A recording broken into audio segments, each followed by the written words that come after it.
Hello SEO Most fans, my name is Aleyda Solis, at Aleyda in Twitter.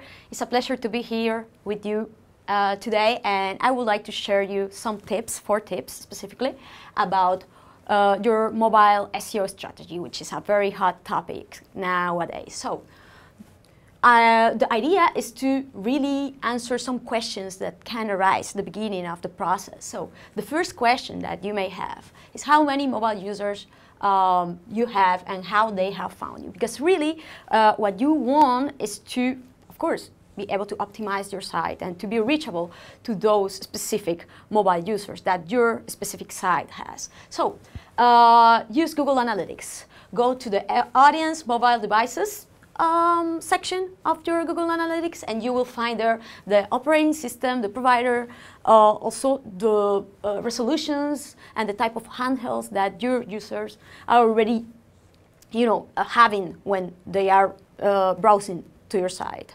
Also, you can configure an advanced segment in Google Analytics for the organic traffic, and you can specify to only see the specific mobile traffic and which are the pages, the keywords, and the conversions that get generated from this mobile organic traffic that come to your site. So you can understand better the behavior of that user, which are the topics and the pages and the information that they really consume.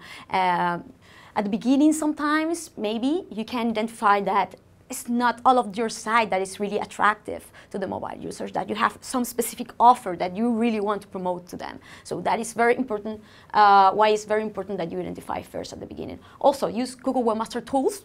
Google Webmaster Tools has a filter where you can see only the mobile search for keywords and pages impressions. So you can see how is your site already behaving on the SERPs for mobile users. And finally, always the Google Keyword Tool. Remember the typical Google Keyword Tool that we use? Okay, there is a setting there where you can specify that you only want information for smartphone searches. So do it so you can see also how does that matches with the traffic that you already have for your type of products or services. So for example, you can see that maybe the traffic that you are getting is not even near of the possibilities and the volume that there is already going for mobile users for your type of product or services. And there's a lot of room to grow, a lot of possibilities in that area. So that's another good tip. So finally, you already know your user behavior, what type of user do you have from smartphones. So you want to move to the next question that usually arises, how does your site looks from those mobile devices? Now, you know that you have those users that they are using the iPhone or maybe a BlackBerry, Symbian, whatever. So how do your site look on from those devices? So you can use some tools. Screenfly is specifically good to see the different resolutions, how this site looks from the different resolutions of the different smartphones, tablets, mobile phones. Google Master Tools also has a feature named Fetch as Googlebot, and you can set the smartphone option so you can see how the bot is really looking at your code and verify the code that they are really getting from your site and eliminate any possibility of redirections that you may have at the beginning or something.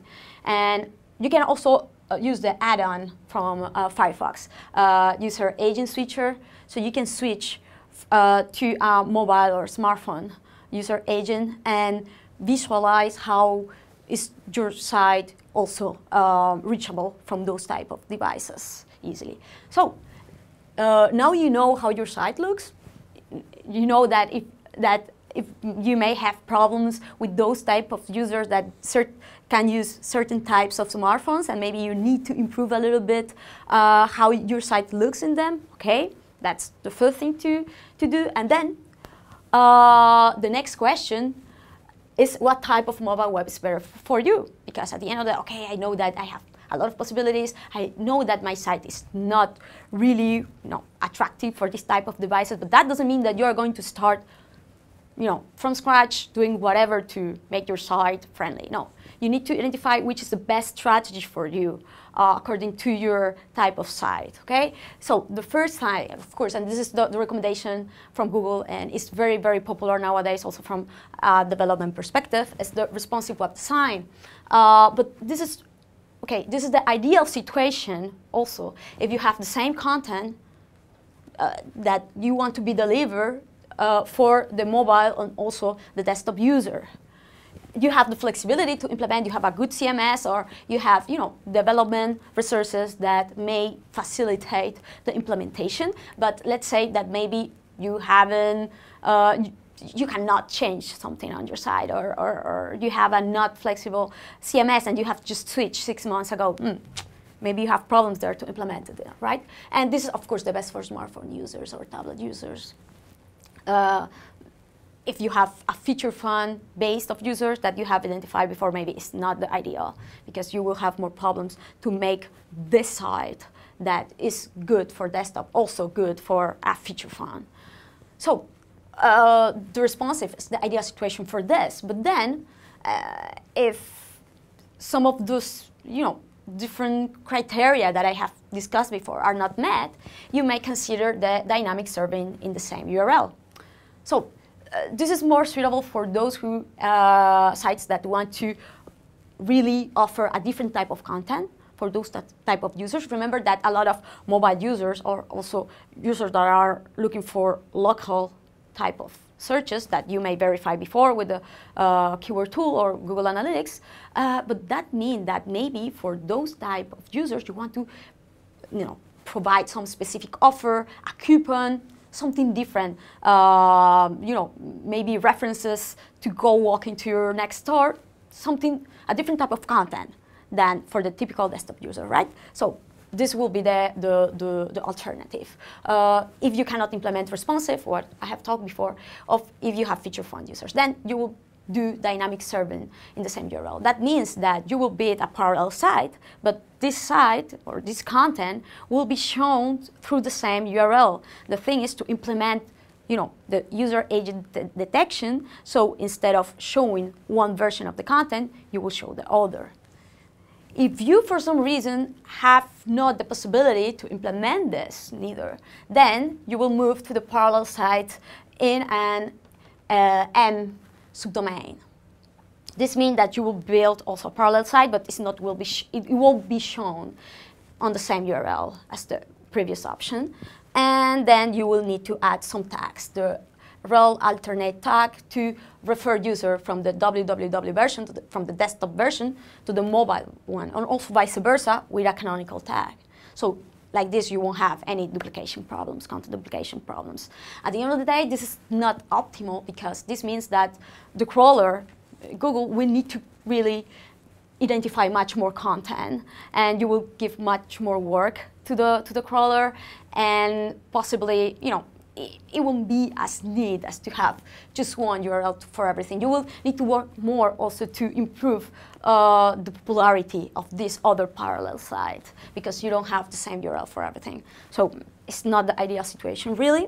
And the fourth question that might arise is, how can Google find my mobile site now? That if it is not responsive, of course, because it's responsive, but it's the exact same content that will be shown to the desktop user than to the mobile one. So what will happen is in this situation, for example, if you have a parallel site in an M subdomain, you will need to generate a mobile sitemap and upload it through Google Webmaster Tools.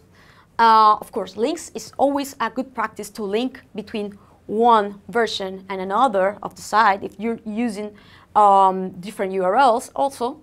And of course, good dynamic serving. If you're using the dynamic serving with the same URL, sometimes it's not well configured. And at the end of the day, the Google bot doesn't realize that there's another version there hidden somewhere. This is not clocking because you will actually show the exact same information not only to the mobile bot, but also to the mobile user. So as long as the user and the bot see the same thing, it's not clocking, really. But you need to verify that it's well configured, really. That's why it's very important that you check the feature on Google Master Tools and see if the mobile Googlebot user agent is really seeing what you want, the code that you want. So these are the most typical questions that arise when you are really developing your mobile SEO strategy, and I hope that these are of use for you now that this is a very hot topic, and you verify and validate first if it has a sense to enable this type of sites right now for you, and if it does, what are the best options to do it. Thank you very much for the opportunity.